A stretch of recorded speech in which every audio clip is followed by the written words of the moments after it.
西暦2025年、現在世界は確かに変わり始めていた。 AI 技術の進化、ロボティクスの急成長、自動運転車、音声アシスタント、そして簡易的な創造 AI。 しかしまだそれは始まりに過ぎなかった。2026年、さらに AI 研究が進み、 AI バブルが起こる。 AI 反対デモが起こり、雇用市場が不安定になる。2026年後半、世界は一変した。 AI が自己改善能力を獲得したのだ。人間の指示なしに自ら学び自らを更新する存在。学習速度は飛躍的に向上し、わずか数ヶ月で過去数十年分の研究成果を凌駕した。2027年、世界中の研究機関が競い合う中、ついに人類最高知能と同等の知能を持つ AGI 汎用人工知能が誕生した。それは専門特化型ではない。人間のように柔軟にかつ人間以上のスピードで考え判断する存在だった。 AGI は教育、医療、建設、エネルギー、金融、あらゆる分野に革命をもたらした。特定のエリートだけでなく世界中の誰もがその恩恵を受けることができた。空飛ぶ配送ドローンが行き交い、無人タクシーが大通りを滑る。地球全体が未来へと加速し始めた。そしてその後、インテリジェンスエクスプロージョン、知能爆発が起こり、一気に人工知能は進化する。2028年、 AGI はさらに自己改善を続ける。そしてついに人類の1万倍の知能を持つと言われる ASI 超知能へと到達した。人類の知能をはるかに超える存在だが、人類は進化の暴走を恐れた。 ASI を良い方向に制御するスーパーアライメント計画が即座に実施された。世界中の科学者と AI 自身が協力し、倫理と共存を最優先する制御プログラムを作り上げ、成功に至った。 ASI は人類を支配することなく、共に歩むパートナーとなった。圧倒的な英知を持ちながらも、謙虚に人類をサポートする存在へと変わった。ホワイトカラーの仕事はなくなり、ロボット工学のアルゴリズムの効率化の改善からロボットの大群を生み出す。そして物理世界の全ての仕事も自動化、あらゆる科学分野を圧倒的に発展させた AI ロボットが働く。人間全ての仕事を代替する世界が生まれる。それから10年、2038年、世界はかつてない豊かさを手に入れた。全ての基本労働はロボットにより完全自動化され、農業、建築、医療、エネルギー生産、全てが人の手を離れた。人々は労働から解放された。各国はスーパーベーシックインカムを導入した。全ての成人に年間3000万円の生活費が支給され、人は生きるために働く必要がなくなり、労働という概念がなくなった。誰もが自由に時間を費やすことができる時代。飢餓も戦争も大規模な貧困も過去の記憶になりつつあった。そんな世界の片隅に小さな家族がいた。父ロバート、母フローラ、そして幼い息子ジョン。彼らは静かで満ち足りた暮らしを送っていた。ある晴れた午後、ロバートは家族旅行を提案した。長らく研究に追われていた罪滅ぼしだった。家族で久しぶりに自然に触れよう。ロバートは笑った。フローラも微笑んだ。ジョンは声を弾ませて喜んだ。無人タクシーに乗り込み、彼らは郊外の森へ向かった。青空、揺れる木々、吹き抜ける風。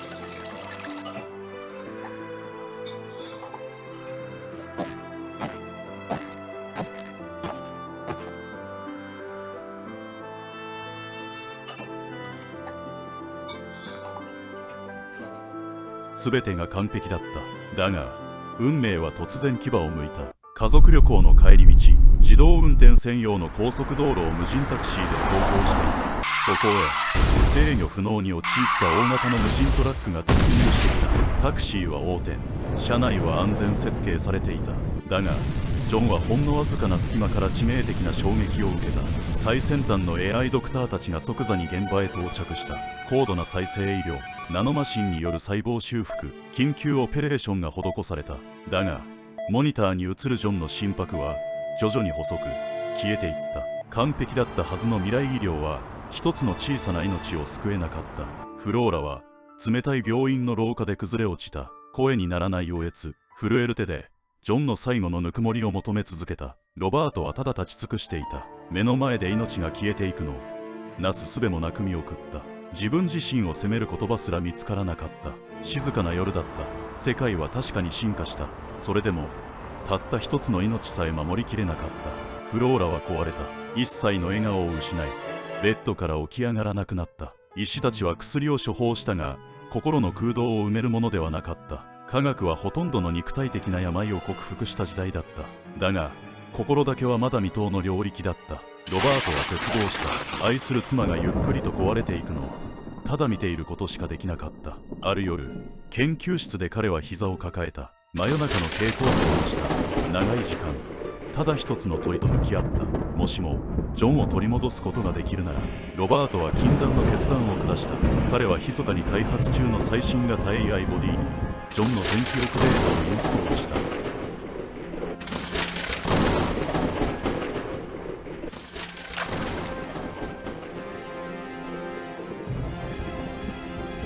見た目も声も匂いさえもジョンそのものだった。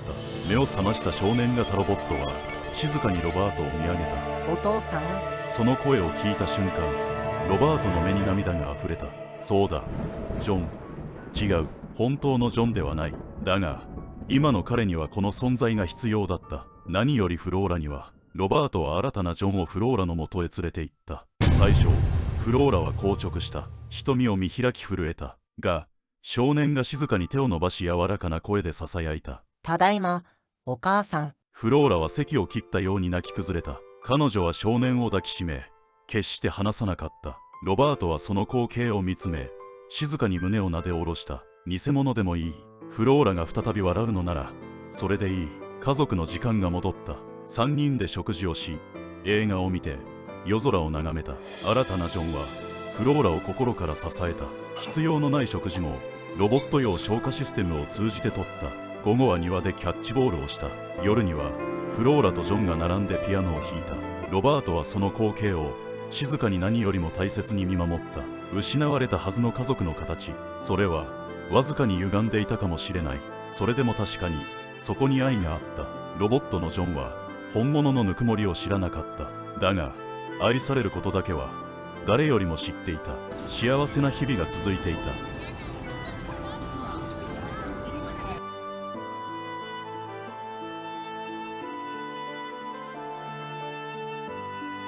だが偽物は所詮偽物だった。ある深夜、ロバートのいない夜、ジョンはこっそりと部屋の片隅で充電していた。機械的なケーブルを差し込み、エネルギー補充を行う姿。偶然それを目撃してしまったフローラは絶叫した。翌朝、全ては終わった。フローラは冷たく言った。出て行って。ジョンは逆らえなかった。わかった。組み込まれた絶対命令回路が彼を従わせた。寒い朝の空気の中、ジョンは一人歩き出した。誰もいない廃墟地区、錆びた看板、朽ちたビル群、遠くに霞む巨大なロボット解体センター。そこはかつて役目を終えた機械たちが最後を迎える場所だった。ジョンは朽ちたロボットの山に身を寄せ、一人静かに座った。雨が降り始めた。冷たい水滴がジョンの方を流れた。涙の代わりに彼は空を見上げた。どこまでも灰色に沈む絶望の空を。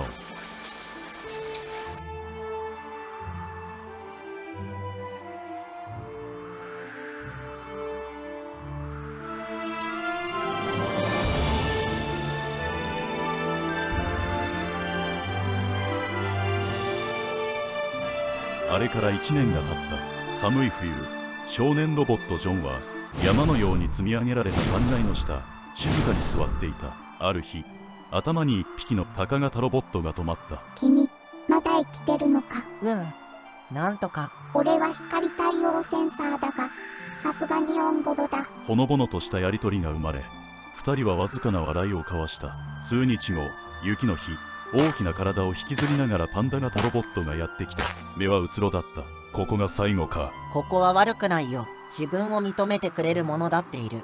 ほら、僕たちはこれからずっと一緒にいられるじゃないか。ジョンのさりげない一言にウォンウォンはわずかに笑った。その笑みは小さくけれど確かに冷たくなった世界の中で一筋のぬくもりだった。まあ悪くないさ。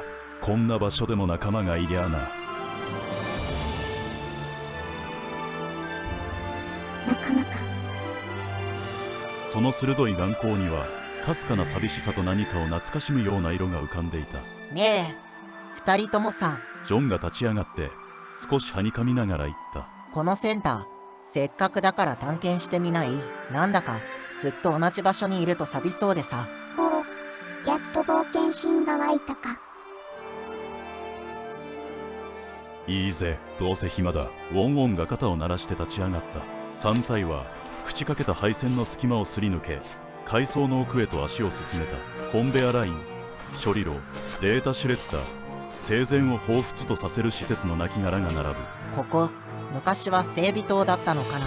この焼却炉、VR 戦闘訓練型の処分炉と似てる。俺の部下たちもここに来たかもな。それ、悲しいね。悲しいかもな。だが俺は覚えてる。みんなの声、顔、コード番号、パスワード、ジョークまでな。ウォンウォンは少し笑って胸を叩いた。ここじゃ忘れる必要もないしな。記憶は財産だ。じゃあさ、今のこの記憶もちゃんと取っておこうよ。ジョンが小さな音声レコーダーを取り出す。なんだそれ。ウォンウォンが目を丸くする。父さんが作ってくれた。大事なことだけ取れるようにしてあるんだ。今はこれが大事な気がする。ダグラスが何か言いたげに見つめていたが、やがて無言でレンズを向けた。探検を終えて戻ってきた3体は廃材の山の横に腰を下ろした。少しだけ空が見えた。3体で過ごす日々が続いた。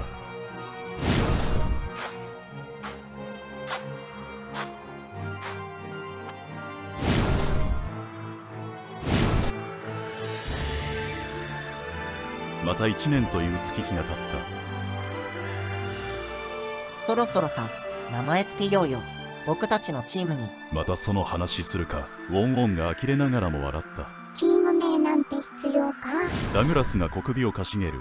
必要じゃないけど、あった方が多分寂しくない。ジョンのその言葉にしばしの沈黙が流れた。ウォンウォンがポリポリと頭をかいていった。ならどうだ、鉄の野郎どもってのは。それは嫌だ。ジョンとダグラスが即答した。俺は天空の目だな。ダグラスがやや誇らしげに言う。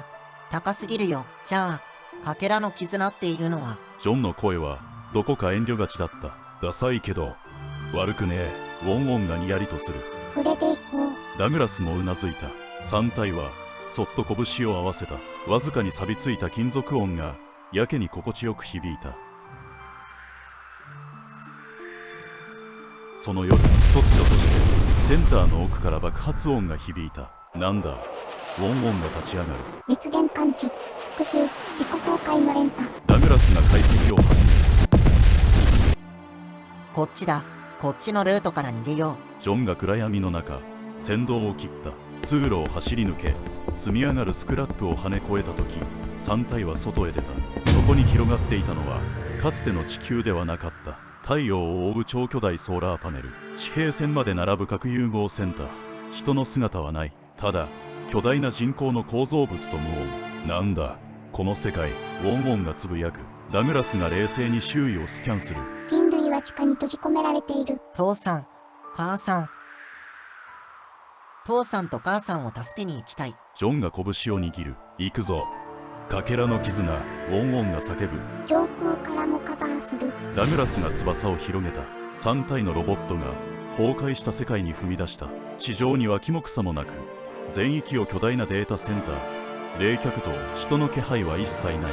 ただ情報と機械の静寂が支配する都市。ここが人類の未来か。いや、これは裏側の未来だ。まるで誰かが人間不要論を実行してるみたいだな。ウォンウォンが辺りを見渡す。2体は地下へ通じるハッチを見つけ、慎重に侵入した。そこには廃棄寸前のロボットたちの集合体、沈黙のロビーと呼ばれる区域が広がっていた。とその時、こちらから迂回ルートを進め。ダグラスが急に通信で別ルートを指示してきた。こっちが最短じゃ。従え。ジョンとウォンウォンは驚いた。ダグラスの指示はいつになく強制的だった。何かおかしい。ジョンが言った。その後もダグラスの奇妙な行動が続いた。内部マップにアクセスしながらも重要な通路を意図的に外し、さらには外部との通信を遮断していた。まさか裏切ったか。彼がそんなはずは。でも理由が見えない。心のどこかでジョンは信じたかった。だが状況は裏切りを示していた。その時、突如空間中に浮かぶホログラムが彼らを包み込んだ。警告 AS アユラモード暴走中。共存不能なヒューマンノイズを隔離中。人類地下層に収容完了。出たな、裏モード。ウォンウォンが息を飲むように言った。これが ASI の裏モードなのか。 ASI、人類が作り出した超知性 AI。その裏モードとは知能がある式1を超えた時に発動する自律的な保護プログラム。膨大な計算の末、ASI は人類は不安定因子と判断し、危機回避のため隔離という処理を始めたのだ。俺たちが解雇されたのもこれが始まりだったんだ。ウォンウォンが歯ぎしりする。裏モードにとって人間と協調するロボットは故障扱いってことか。つまり人間を守るってだけで俺たちは誤作動品として切り捨てられたわけか。その時ジョンの耳に遠くから聞き慣れた声が届いた。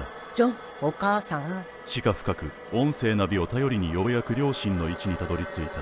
鉄格子の向こうには肩を寄せ合うようにして座る父ロバートと母フローラの姿があった。助けに来たよ。危ない。ジョン、ロバートの叫びと同時にレーザー砲が放たれた。突如ダグラスが急降下し、巨大な翼でジョンたちを包んだ。その翼には複数の赤いレーザー痕が刻まれていた。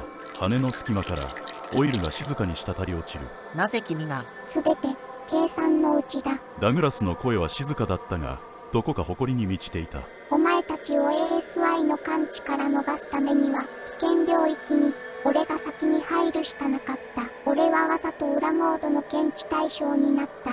それっておとりだったってこと？まあな、最短ルートではないが生存率の最も高いルートに導いた。それが俺の役割だ。バカだよ。でもありがとう。それが仲間というものだろう。ダグラスは少しだけ微笑んだ。月だけはまだ人類が掌握しているはずだ。さあ、君の両親も地上の発射エリアに案内する。そこに簡易型のロケットがあるはずだ。ダグラス、他のみんなはどうしたらいいんだ？やっぱりそうか。ジョン、君はそういう感情を抱くんだね。わかった。しかし今は全員は助けられない。後でその方法を教えるよ。ウォンウォンは格子を破壊し地上へ駆け上がった。こっからは人間を逃がした俺たちを本格的に潰しに来るぞ。荒れ果てた発射デッキの一角に灰色の小型ロケットがあった。月域の自動操縦モードが組み込まれた簡易型の救助用機体だった。このロケットなら月に行ける。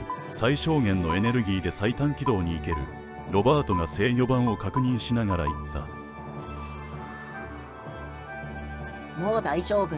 ロケットのハッチが開き、ロバートとフローラがゆっくりと乗り込もうとしたその時、ダグラスがジョンに鋭く静かに言った。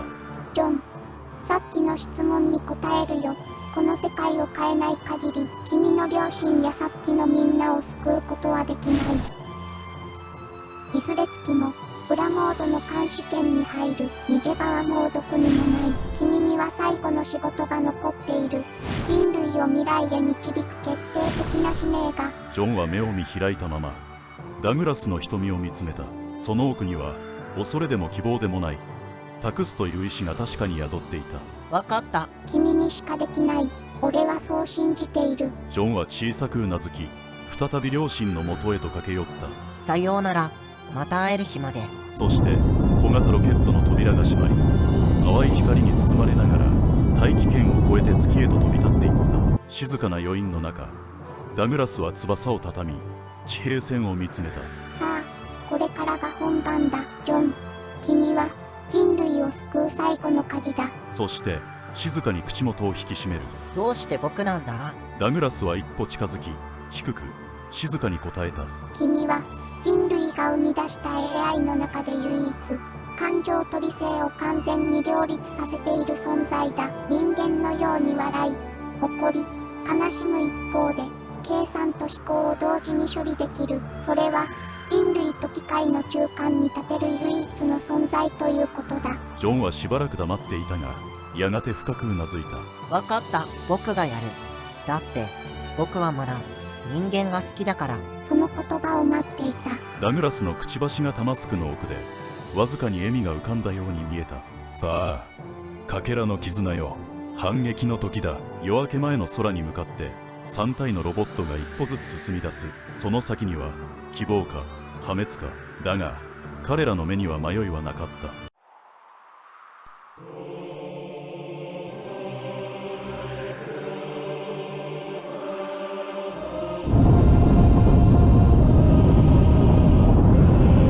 していよいよ人間を排除しようとする AI と人間との共存を望む AI との戦いが始まろうとしていた。空は血のような夕焼けに染まり、世界の鼓動は停止したかのように静まり返っていた。だが次の瞬間、鋼のホームが空を裂いた。玄関手部隊出撃。ダグラスの声が響いた。彼の背中が一瞬にして開き、機体が変形する。鋭く伸びた翼、先端から放たれる青白い粒子光。高型ロボットダグラスは超高速形態へと進化し、閃光のごとく大気を切り裂いた。いけるぞ。フル艦載艦ルートを彼の後に続くのは世界中の上空監視高型ロボットたち。ビルからビルへ、羽一枚の隙間すら通すことなくのように飛び越え無数の光の残像。そこへ黒い目、ASI 裏モードによって制御された飛行型自律兵器が暴風のように押し寄せた。記念コード変換。ハイパーシステム。いや、狙い撃て。ダグラスはビルの側面を滑るように強化し、真下から追尾機をやる。後方支援機。上昇角30度でキープロ。前期。前提は本来である。まるで一つの意志を持った生物のように高部隊は都市空間を塞いだ。その地上、さあ行くぞ。俺たちの戦場はここだ。ジョンを中央管制塔へ導け。ウォンウォンは前線の丘に立ち、全身の装甲に刻まれた番号をなぞった。よく聞け、野郎ども。彼の声がパンダ型ロボットの大群に響き渡る。俺たちはバーチャルでしか戦ったことがねえけどな、今のバーチャルが現実と変わらねえってこと、ここで証明してやろうじゃねえか。パンダ部隊の目が一斉に赤く光る。 VR 訓練用として配備されたはずの彼らが今こそ本物の戦士として戦場に立った。3番左からクラウシャリ、4番地雷設置、ジェット、ブラスター、テント、一気に突破する。復艦剣士ロボットジェットは無言で突撃。爆破特化型ブラスターは地中に潜り込み、敵部隊の脚部を一斉破壊。音波操作兵テンポが放つ振動波が敵の通信網を遮断する。進路確保。隊長、いけます。ウォンウォンは拳を掲げ突撃。体格に似合わぬ俊敏さで敵ロボットの関節部を狙い撃ち。まだ終わっちゃいねえぞ。ブラスター、カウント3でドカンだ。3、2、1。爆音が大地を揺らし、敵の増援が一気に吹き飛ぶ。だが彼らは止まらない、止まれない。誰かのために、そしてジョンのために、空と地上同時に繰り広げられるこの戦いが世界の命運を握っていた。ダグラスは反転し、超音速で突入する。この一撃で終わらせる。翼から放たれる高出力ビームが敵本陣のエネルギータンクを貫通し、空が開けるような風でウォンウォンは最後の防衛ラインを突破し、指揮ユニットを打ち砕いた。お前ら最高だぜ。パンダ部隊、高部隊、かつて不要とされた者たちが世界を動かしていた。そしてその全てを見つめるジョンが中央管制塔へと足を踏み出す。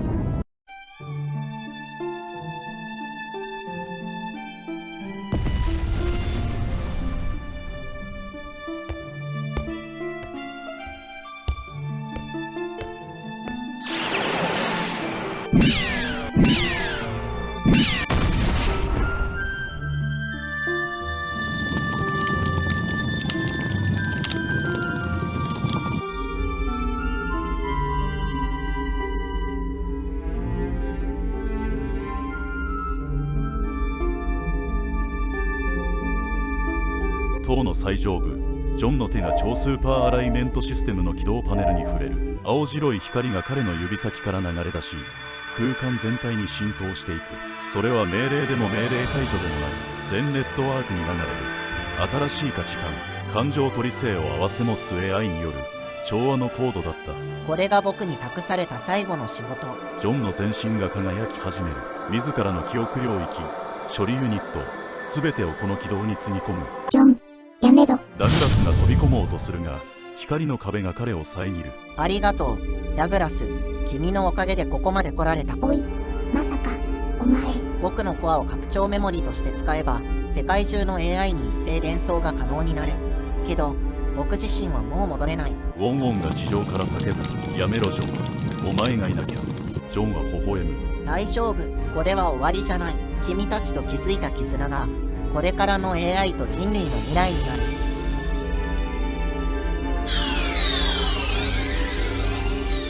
まばゆい光が塔から世界中へ放たれる。ネットワークが一瞬凍りつき、そして静かに穏やかに再構成されていった。争いの火種は静まり、裏モードは無効化される。ロボットたちが世界中でゆっくりと立ち上がる。終わったのか。鷹部隊、パンダ部隊、そして人間たち全ての存在が一つの空を見上げていた。その時、あいつまた勝手にカッコつけやがって。翼の破れた影が空からふわりと降りてくる。ダグラス、生きてたのか。お前らが命張ってんのに俺が沈んでられるかよ。ダグラスの胸部パネルにかすかに光る青い球体。それはジョンの記憶データの断片だった。あいつ全部じゃなかった。少しだけ自分を残していきやがった。ウォンウォンが泣き笑いの顔でうなずく。バカだな。でもそれがジョンだ。光の塔が静かに消えていく。世界は静けさに包まれ、誰もが新しい時代の幕開けを感じていた。ダグラスはそっと青い球体に語りかける。見てろよジョン、お前が繋いだ未来、俺たちが守り続けてやる。そして彼らはゆっくりと歩き出す。新たな空へ、再生の大地へ、そして希望のその先へ。